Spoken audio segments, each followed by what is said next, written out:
Iglesia de Dios Corrientes. Lucas capítulo 24, Evangelio de San Lucas capítulo 24, versículo 13. Dice así la palabra del Señor: y he aquí, dos de ellos iban el mismo día a una aldea llamada Emaús, que estaba a 60 estadios de Jerusalén. E iban hablando entre sí de todas aquellas cosas que habían acontecido. Sucedió que mientras hablaban y discutían entre sí, Jesús mismo se acercó y caminaba con ellos. Mas los ojos de ellos estaban velados para que no le conociesen. Y les dijo: ¿qué pláticas son estas que tenéis entre vosotros mientras camináis? ¿Y por qué estáis tristes? Respondiendo uno de ellos, que se llama Cleofas, le dijo: ¿eres tú el único forastero en Jerusalén que no ha sabido las cosas que en ella han acontecido en estos días? Entonces él les dijo: ¿qué cosas? Y ellos le dijeron: de Jesús Nazareno, que fue varón profeta, poderoso en obra y en palabra delante de Dios y de todo el pueblo, y cómo le entregaron a los principales sacerdotes y nuestros gobernantes a sentencia de muerte y le crucificaron. Pero nosotros esperábamos que Él era el que había de redimir a Israel. Y ahora, además de todo esto, hoy ya es el tercer día que esto ha acontecido. Aunque también nos ha asombrado unas mujeres de entre nosotros, las que antes del día fueron al sepulcro, y como no hallaron su cuerpo, vinieron diciendo que también habían visto visión de ángeles, quien dijeron que Él vive. Y fueron algunos de los nuestros al sepulcro, y hallaron así como las mujeres habían dicho, pero a Él no le vieron. Entonces Él les dijo: oh insensato y tardo de corazón para creer todo lo que los profetas han dicho. ¿No era necesario que el Cristo padeciera estas cosas y que entrara en su gloria? Y comenzando desde Moisés y siguiendo por todos los profetas, les declaraba en todas las escrituras lo que de Él decían. Llegaron a la aldea donde iban, y Él hizo como que iba más lejos. Mas ellos le obligaron a quedarse, diciendo: quédate con nosotros porque se hace tarde y el día ya ha declinado. Entró pues a quedarse con ellos, y aconteció que estando sentado con ellos a la mesa, tomó el pan y lo bendijo y lo partió y les dio. Entonces le fueron abiertos los ojos y le reconocieron, mas Él desapareció de su vista. Y se decían el uno al otro: ¿no ardía nuestro corazón en nosotros mientras nos hablaba en el camino y cuando nos abría las escrituras? Y levantándose en la misma hora, volvieron a Jerusalén y hallaron a los 11 reunidos y a los que estaban con ellos. Y decían: ha resucitado el Señor verdaderamente y ha aparecido a Simón. Entonces ellos contaban las cosas que les había acontecido en el camino y cómo le habían reconocido al partir el pan. Amén a la palabra del Señor.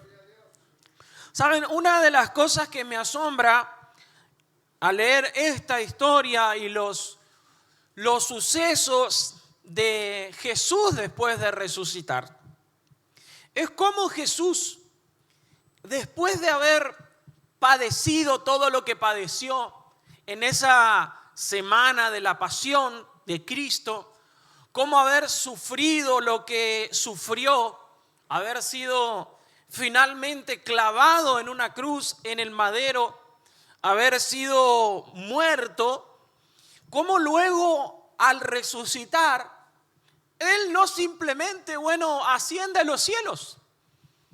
No es que Jesús resucite y dice: bueno, ya está, ya terminé, ya los aguanté demasiado, ya hice todo el trabajo que tenía que hacer, ahora me voy. Porque nosotros somos así, ¿no? Luego de hacer un trabajo o algo esforzado, nosotros como que esperamos que el descanso. Esperamos y decimos: el merecido descanso.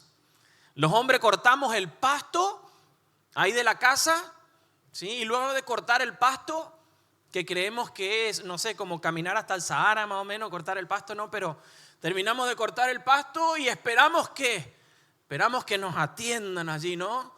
Que nos esperen con un tereré de limón allí. ¿Por qué? Porque todo lo que trabajamos, todo lo que hicimos en la casa cuando estamos haciendo cosas, y si estuvimos un día extenso arreglando o haciendo, esperamos que ¿qué? Esperamos que ahora nos vengan a atender. Las mujeres lo mismo. Bueno,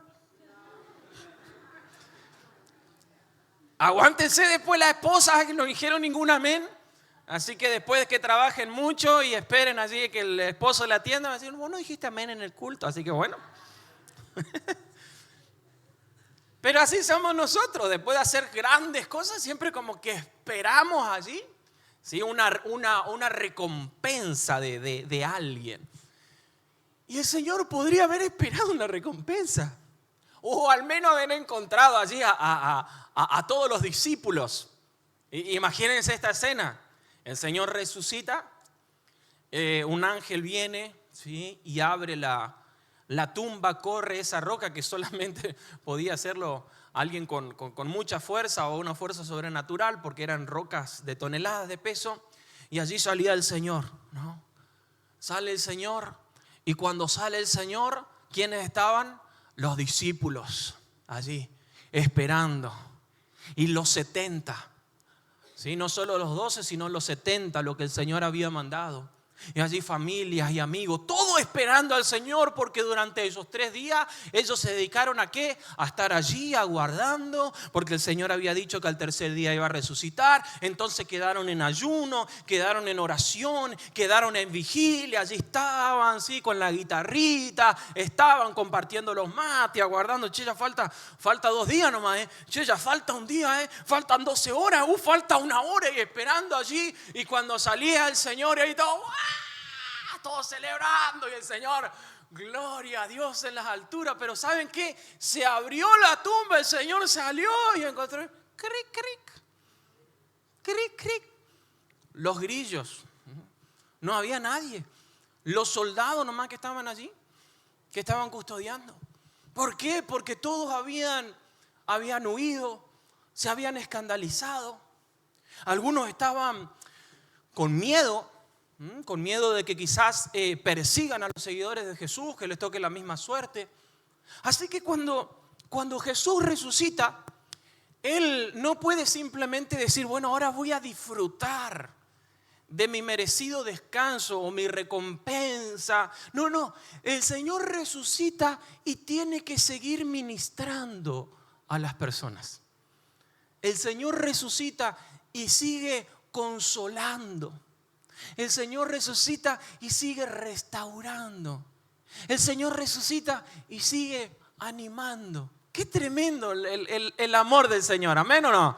Qué tremendo el amor del Señor, la misericordia, la bondad, porque el Señor luego de resucitar comienza a buscar y se encuentra con la mujer y le anima y le dice, no tengas miedo, no llores. Se encuentra con los discípulos, se encuentra con distintas personas ese día, y a todos el Señor los tiene que ministrar, porque algunos se encontraban atemorizados, otros se encontraban confundidos y otros se encontraban muy tristes, muy desanimados, muy desalentados.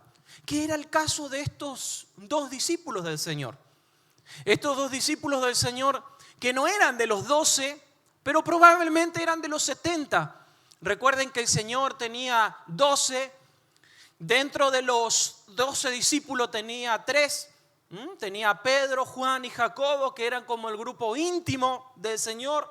Pero incluso dentro de los 3 solamente uno se recostó en su pecho, que fue el apóstol Juan. Es decir, que había como un grado de intimidad mayor con algunos de los discípulos. Y luego de los 12 discípulos había 70 discípulos más, que fue a los cuales el Señor les dio poder, les dio autoridad. Y dice que ellos salieron a predicar y que en el nombre del Señor Jesús echaron fuera demonios, hicieron milagros, hicieron sanidad. Entonces, estos 2 discípulos probablemente hayan sido de esos 70. Y dice que volvían de Jerusalén. Estaban volviendo. ¿Y cómo volvían? Volvían mal. Volvían derrotados, volvían abatidos, volvían tristes. ¿Por qué? Porque ellos, como declararon ellos mismos, ellos esperaban que Jesús sea el Mesías que lo iba a libertar, pero en ese momento. Entonces ellos fueron esperando allí el momento para reinar, para gobernar con Jesús, y ahora están regresando, pero están regresando ¿cómo? Tristes, abatidos. Al final, ¿qué pasó? Preguntándose, hablando allí entre sí. ¿Qué había pasado? Pero, y yo me imagino esas conversaciones, ¿no?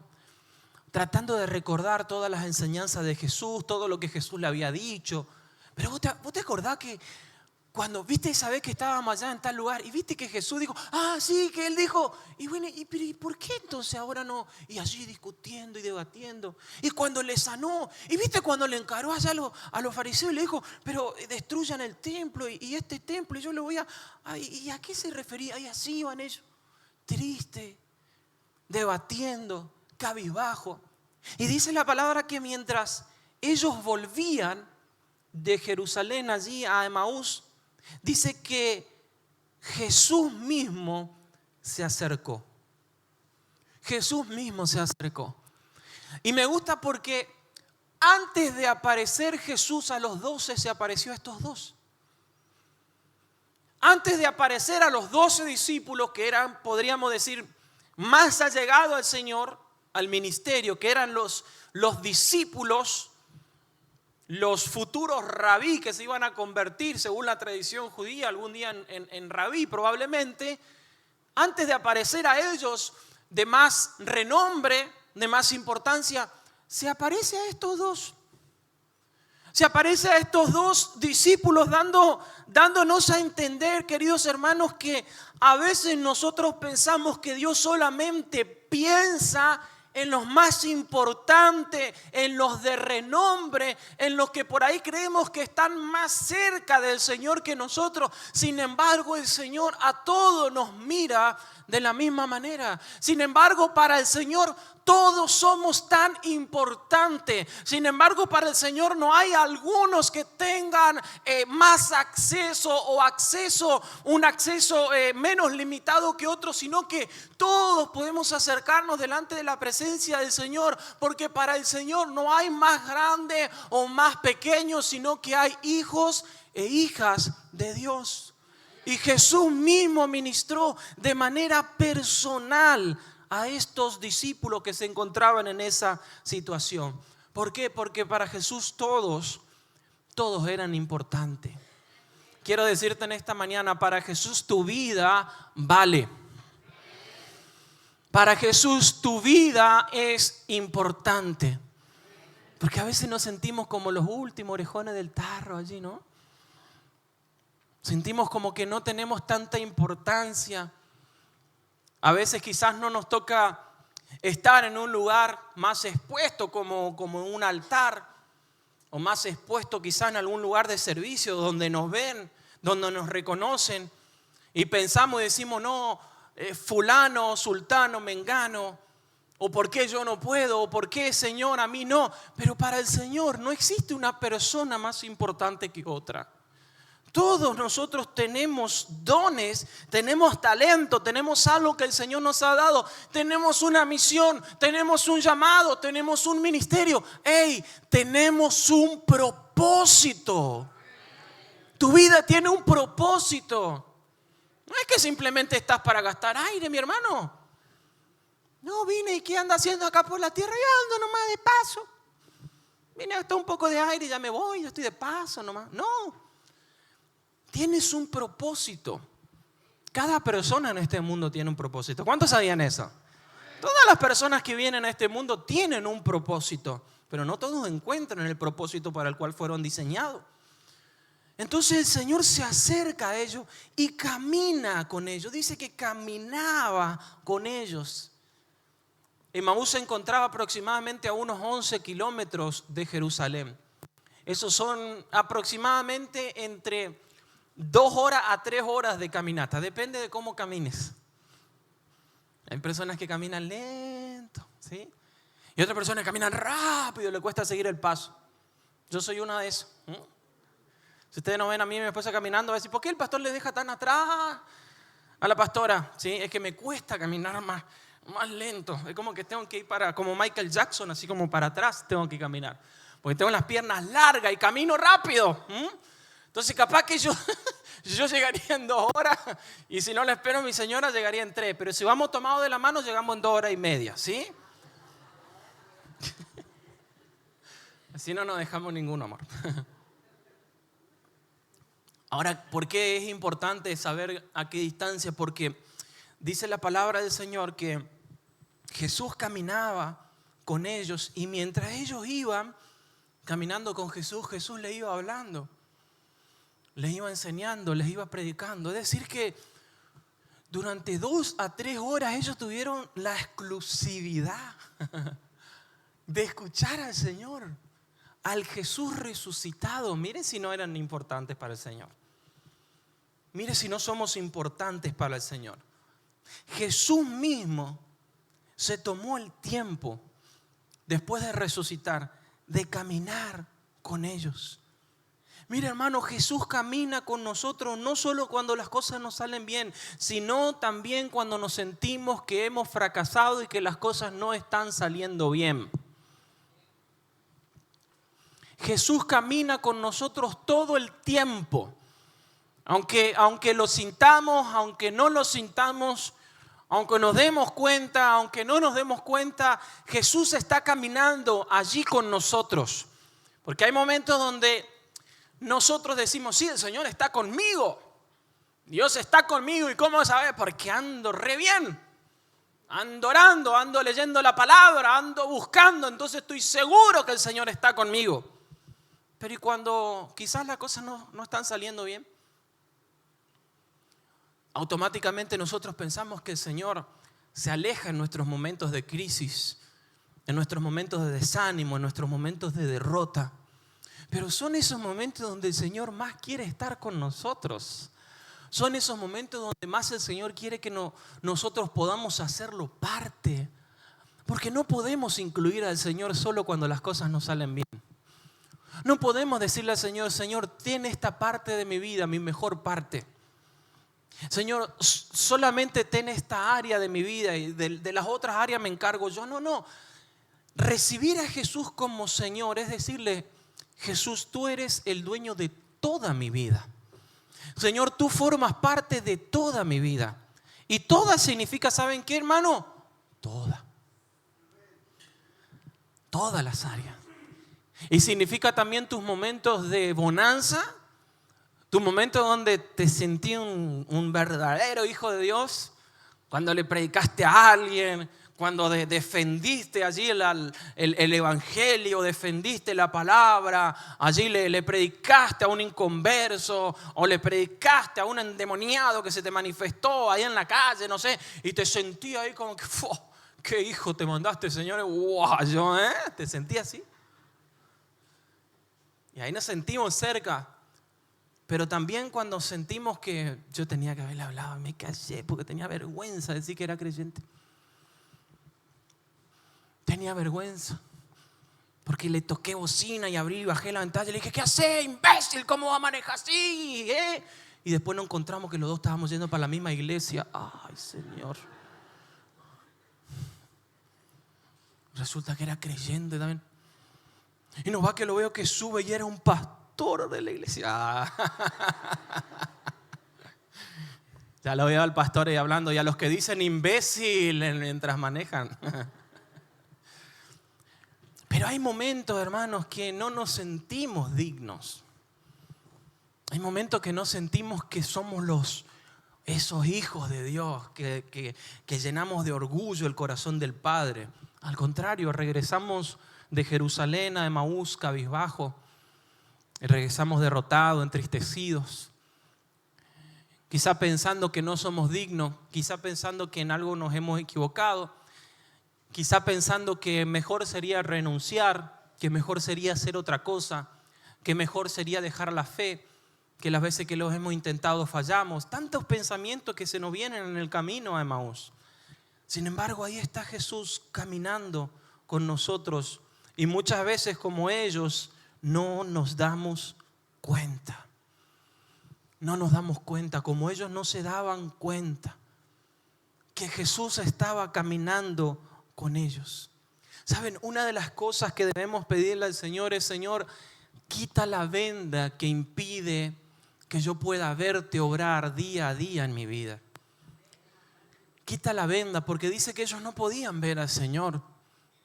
No se daban cuenta de que era Jesús el que estaba caminando con ellos. Y no estamos hablando de personas inconversas, no estamos hablando de personas que no conocieron a Jesús.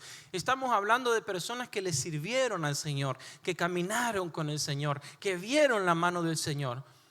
Entonces en nuestra vida también muchas veces hay venda, no una venda de incredulidad porque hemos conocido al Señor, porque muchas veces lo hemos visto obrar, pero a veces hay vendas, otras vendas que nos impiden ver, vendas de inseguridad, vendas de duda, vendas de incredulidad, que nos impiden ver a Dios obrando día a día. Nos impiden ver su mano obrando, nos impiden ver su mano moviéndose. Y cuando esa venda está sobre tus ojos, cuando esa venda está sobre tu vida, ¿sabes? Siempre vas a ver las cosas de mala manera. Siempre vas a ver el vaso medio vacío porque no estás viendo al Señor obrar. No estás viendo a Dios en tu vida. Entonces siempre se te va a pinchar la rueda de la moto y vas a decir: Señor, ¿por qué se me pincha? A mí se me viene a pinchar la moto, Señor. Tanto sinvergüenza hay que no se le pincha la rueda, y a mí, que soy un hijo de Dios, se me viene a pinchar. Y abrí allí el Mercado Pago, 0 pesos. Señor, si vos sabés que 0 pesos. Pero ¿cómo puede ser si yo le cargué 30? Me comió de un préstamo, ¿cierto? Y te enojas con el Señor y decís: ¿y por qué, Señor, a mí se me pincha? Y quizás se te pinchó porque en la esquina el Señor te estaba librando de que te atropellen. Quizás se te pinchó porque el Señor te libró de algo peor. Pero como no vemos a Dios, como no vemos lo que Él está haciendo, entonces la ingratitud, nuestro corazón, este corazón natural, pecaminoso, que siempre nos quiere llevar en contra de las cosas de Dios, en contra de las cosas espirituales, siempre te va a tirar hacia ese lado. Por eso es que en tu oración tú tienes que decir: Señor, ayúdame a verte. A ver, de que si tú eres el que está guiando mis pasos, nada en mi vida puede ser casual. Ni las cosas buenas, ni tampoco las cosas no tan buenas. En todo, Señor, yo sé que tú estás obrando. En todo, Señor, yo sé que tu mano me está sosteniendo. En todo, Señor, yo sé que tu mano me está guiando. Quizá no en el mejor momento, quizá me está sucediendo algo que no es como para saltar de alegría porque no la estoy pasando bien. Pero, Señor, aunque no la estoy pasando bien, yo sé que tú estás caminando conmigo y esto por algo ha de ser. ¿Pueden decir amén o no? ¿Lo creen o no lo creen? Porque a veces es fácil, decía Diana mientras coordinaba, adorar, alabar al Señor cuando va bien. Pero ¿y en la enfermedad? Pero ¿y cuando los diagnósticos no salen? Cuando los exámenes no dan el resultado que vos querías. Pero ¿y cuando la economía no anda bien? Cuando me toca quizás atravesar tiempos de sequía, de crisis. Cuando quizás tengo situaciones en mi casa, en mi familia, en mi matrimonio, con mis hijos. Cuando hay situaciones familiares complicadas. ¿Qué de esos momentos, Señor? Ayúdame a verte allí. Ayúdame a verte allí. Cierra tus ojos allí donde tú estás. Cierran los ojos y dile al Señor en esta mañana: Señor, ayúdame a verte allí. Señor, ayúdame a verte allí. En esos momentos, Señor, donde quizás mi mente me dice que tú no estás. Jesús, ayúdame a verte allí. Amén. Y dice la palabra del Señor que durante 2 horas Jesús le fue hablando. Comenzando, dice, desde Moisés, siguiendo por todos los profetas, le declaraba en toda la escritura lo que de él decían. No es que Jesús no tenía cosas para hacer, hermano. No es que Jesús no tuviese una agenda apretada e importante. Sin embargo, esto nos muestra el amor, la paciencia, la bondad del Señor para con nuestras vidas. Esa misma paciencia, ese mismo amor, esa misma bondad es la que el Señor tiene para con tu vida y para con la mía. El Señor está dispuesto, porque a veces decimos, ¿para qué voy a buscarle al Señor? Si Dios tiene cosas más importantes para resolver. Muchas personas dicen así. ¿Por qué voy a orar? ¿Cómo le voy a molestar a Dios con mis problemas si tiene tantas cosas importantes en el mundo? Mira lo que está pasando allá con Medio Oriente, con Israel, con Estados Unidos. Mira lo que está pasando aquí nomás, sin ir más lejos, en Cuba. Mira lo que está sucediendo. Mira lo que pasa acá en nuestro país, todo lo que está sucediendo. Con todas esas cosas, ¿qué le voy a molestar al Señor? Con mis cositas pequeñitas. ¿Qué le puedo decir al Señor? Es que al Señor le importas. El Señor está dispuesto a caminar contigo si tú estás dispuesto a caminar con Él. El Señor está dispuesto a caminar con nosotros si nosotros estamos dispuestos a caminar con Él. Y tiene paciencia con nosotros. Tiene paciencia con nosotros y nos ministra y nos habla. Y qué lindo, hermanos, cuando el Señor tiene paciencia en nosotros y a veces también nosotros tenemos paciencia de los demás. Y tenemos paciencia para hablarles a otros del Señor. Porque a veces no tenemos paciencia para hablarle a otras personas. Ni tenemos el tiempo. Más en esta era de la inmediatez, de la ansiedad, de lo efímero, de lo fugaz. No tenemos tiempo de que voy a estar 2 horas hablándole a alguien. Que voy a estar toda una tarde hablándole a alguien. Pero ¿y qué si esa tarde, qué si esas 2 horas, qué si esa mateada o esos terereas y ese tiempo que invertiste pueden llevar a alguien a un despertar espiritual? ¿Qué crees tú? ¿Valdría la pena unos mates? ¿Valdría la pena unas galletitas allí? ¿Invertir de tu tiempo para ir a hablarle a alguien del Señor? Si ese tiempo va a significar en el cambio eterno de una persona, en el despertar espiritual de alguien, en la transformación de una vida, de una casa, de una familia, claro que vale la pena. Vale la pena y por eso el Señor caminó con ellos. Y durante todo ese tiempo les fue hablando y les fue enseñando y les fue mostrando. Y yo no sé porque la Biblia no dice qué hacían ellos. Pero yo me imagino que ellos estaban ahí como atónitos, tratando de entender y comprender lo que el Señor les decía hasta que finalmente llegan al lugar. Llegan, dice, a la aldea, pero Jesús hace como que va a seguir de largo. Jesús hace como que, bueno, nos vemos muchachos, me voy yendo, y como que se está alejando. Y los 2 discípulos le dicen, no, pará. ¿A dónde te vas a ir? Ya es tarde. Es peligroso andar a esta hora, ya oscureció, está oscureciendo. Vení, quédate con nosotros. Qué importante es invitar a Jesús a quedarse en tu vida. Qué importante es decirle al Señor, Señor, no te vayas, Señor, quédate. Eso, queridos hermanos, es aplicar la sangre en nuestra vida. Eso es comer su carne y beber su sangre que el Señor hablaba. No está hablando solamente del pan y del vino, está hablando de la comunión con Él.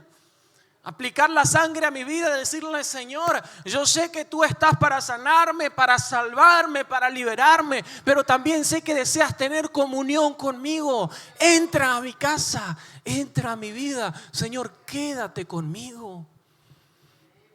No sirve, hermano, que el Señor camine un trecho. ¿Cuántos han caminado un tiempo con el Señor? ¿Cuántos han atravesado un tiempo con el Señor, pero luego se han apartado?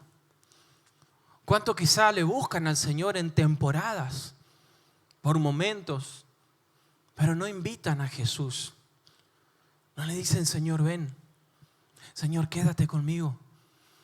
Señor, quiero que seas parte de mi vida, de mi día a día. Quiero conocerte. Yo creo que, y esto es muy mío nomás, hermano, no va a encontrar algo parecido en la palabra. Pero yo creo que una de las frases que al Señor más le ha de agradar es cuando una persona le dice: quiero conocerte, Señor. Quiero conocerte. Porque si uno tiene que resumir todo el plan de salvación, si uno tiene que resumir y irse hasta el Génesis para entender el plan de redentivo de Dios y trazar una línea, y uno dice: ¿y para qué todo esto? ¿Por qué el Señor quiso hacer todo esto? ¿Y para qué fue que permitió esto y fue llevándonos de esto a esto, a esto? Y el resumen de todo es porque el Señor quiere tener comunión con nosotros. Porque el camino estaba cortado. Porque el camino estaba allí delimitado. Porque no podíamos tener comunión con el Señor. Porque el pecado no había sido saldado. La deuda no había sido saldada. Si pensamos en la eternidad, ¿por qué el Señor permite una eternidad? ¿Por qué el Señor no simplemente, mientras estamos en esta vida, los que conocemos al Señor, podemos estar un poco mejor espiritualmente, almáticamente, tener una vida quizás, un poco menos turbulenta, pero luego, cuando nos morimos, polvo de estrellas, listo. Como dicen algunos físicos, ¿no? Vamos a hacer polvo de estrella nomás. ¿Por qué la Biblia no dice que vamos a hacer polvo de estrella, sino que hay una eternidad? ¿Por qué el Señor dijo: yo vine para que todo aquel que en mí crea no se pierda, sino que tenga vida eterna? Porque lo que el Señor quiere es tener una comunión eterna con sus hijos. Que nosotros podamos tener una comunión eterna con Él. Por eso creo que no ha de haber algo más lindo que escuchar para el Señor, ¿no? Que Él pueda escuchar a alguien diciendo: Señor, sinceramente, quiero conocerte. Quiero conocerte. A ver, Señor, voy a comenzar a buscarte. Voy a comenzar a buscar. Voy a comenzar a orar. Voy a comenzar a leer tu palabra. Pero sincero, Señor, quiero saber, a ver, si verdaderamente eres real y qué tan real eres y de qué manera tú puedes obrar en mi vida. Voy a comenzar a buscarte. Yo creo que el Señor dice: vamos, ahora sí, vas a comenzar a ver las cosas que yo te voy a mostrar, las cosas que voy a hacer. Y a eso no te puede obligar nadie, mi hermano. Yo te puedo obligar a que te pongas de pie. No te pongas de pie. Te puedo obligar en el buen sentido, ¿no? Y si te digo: pasen todo al altar, vengan todos, nadie se quede, ni el que está allá en el último. Venga, hermano, canta. Benita, el hermano que va a hacer, no lo va a contradecir el pastor en vivo y en directo. Y puedo decir: ahora todos van a aceptar a Cristo. No, yo no quiero, yo vine por Cristo. Vos también vas a aceptar. ¿Y qué va a quedar ahí? ¿Va a tener que aceptar? ¿Qué va a decir? Repetí conmigo. Y le voy a hacer repetir también. Yo puedo obligarte a hacer todo eso. Pero ¿cómo puedo obligarte a que vos de corazón le digas: Señor, yo te recibo? No puedo. Ningún ser humano puede. Es más, ningún ser humano puede convencerte del evangelio, mi hermano. No, porque si predica fulano de tal, somos nosotros, ¿saben qué somos? Simple mensajero, vaso de barro. Nosotros no somos nada. El que obra es el Espíritu Santo, el que te convence. Pero qué lindo cuando alguien de sí mismo, de su propio corazón, le dice: Señor, no te vayas, Señor, entra, ven. Porque es en esa comunión con el Señor, cuando el Señor parte el pan, se los entrega y dice que en ese momento cayó la venda, hermano. cayó la venda. Y allí ellos pudieron. Y cuando lo vieron, como esas cámaras, ¿vieron esas cámaras que enfocan así a alguien? Y de repente cuando ese alguien mira y se da cuenta que lo están enfocando, ¡tac!, ya cambió la cámara, ya no lo vemos más. Así, de la misma manera ellos, cuando se dan cuenta de que era Jesús, ¡tac!, no lo ven más. Pero fue en ese momento. ¿En qué momento? En el momento de comunión, donde las vendas cayó y donde ellos pudieron verlo. ¿Dónde vas a conocer al Señor si no es en comunión con Él? ¿Dónde vas a conocer al Señor si no es en comunión con el Espíritu Santo? Si no es en comunión con la iglesia. ¿Dónde vas a conocerlo? Es aquí en la iglesia donde lo conocemos. Es en tu intimidad donde tú le conoces. Es en la relación donde le podemos conocer al Señor. Y las vendas caen, hermano, y comenzamos a ver a Dios. Y comenzamos a ver al Señor. Es darnos cuenta. Y allí que ellos caen en esta pregunta, que es una pregunta que podría, hermano, atravesarnos a todos. Porque ellos dicen, ¿no ardía nuestro corazón cuando nos compartía las Escrituras? Claro, ellos ahí comienzan a pensar y a decir, pero ¿cómo Jesús estaba caminando con nosotros y nosotros no nos damos cuenta? ¿Cómo alguien puede caminar con Jesús o cómo Jesús puede caminar con alguien y que ese alguien no se dé cuenta?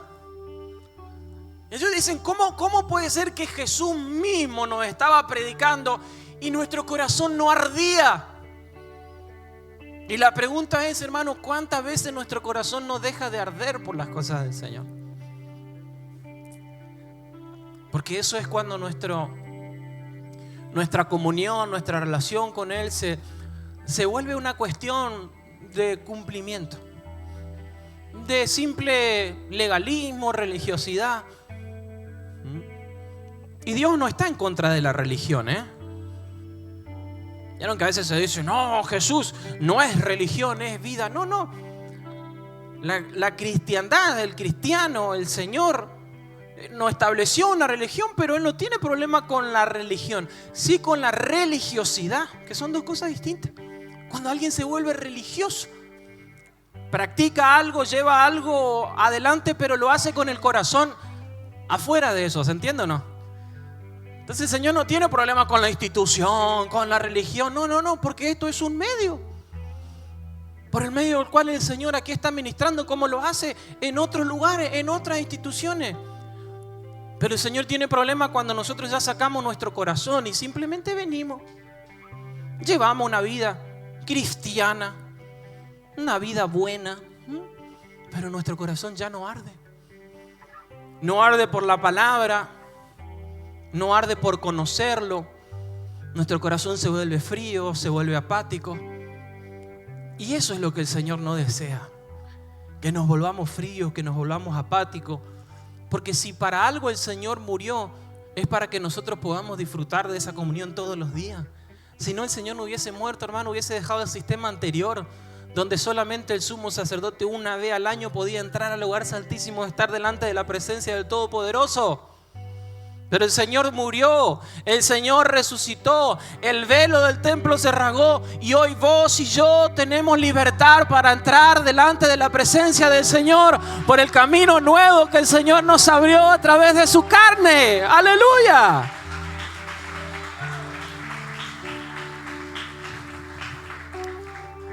Y dice Pablo, así que teniendo libertad para poder acercarnos, acerquémonos confiadamente delante de su trono.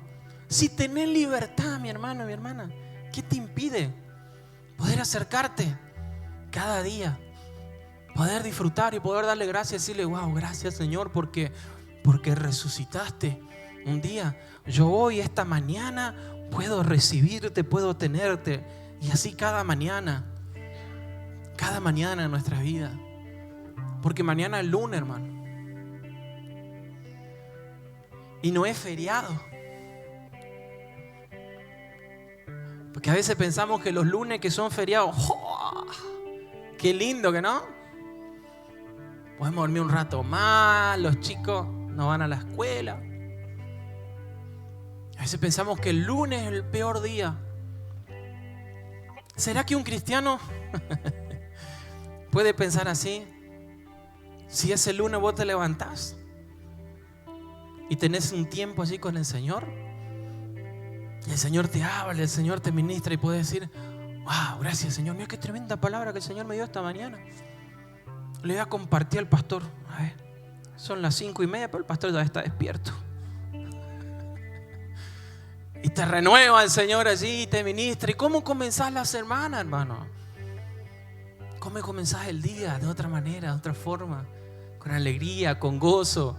Podés comenzar de una manera distinta. Ya salí de tu casa con una sonrisa. Mientras todos salen así, cabeza abajo, como diciendo con bronca, te miran así. Vos salís, así, ¿qué le pasa? Seguro cobró el aguinaldo, algo le pasa. Seguro se fue la suegra de la casa, por eso ahora está contento. No, nada de eso. Es que tiene a Cristo en su vida. Es que tiene a Cristo en su corazón. Por eso hay algo diferente en el cristiano. Por eso hay algo distinto cuando tenemos a Jesús en nuestra vida, caminando, pero también en nuestro corazón. Cuando tenemos comunión con el Señor, eso se nota. Y esa es la vida que el Señor quiere. Esa es la vida que Dios tiene para tu vida. Una vida nueva, no una religiosidad. Una vida cambiada porque Él vive.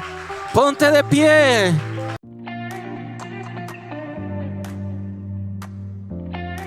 Suscríbete a nuestro canal para ver todos nuestros videos. También puedes seguirnos en nuestras redes sociales para contactarnos y no quedarte afuera de ninguna de nuestras novedades.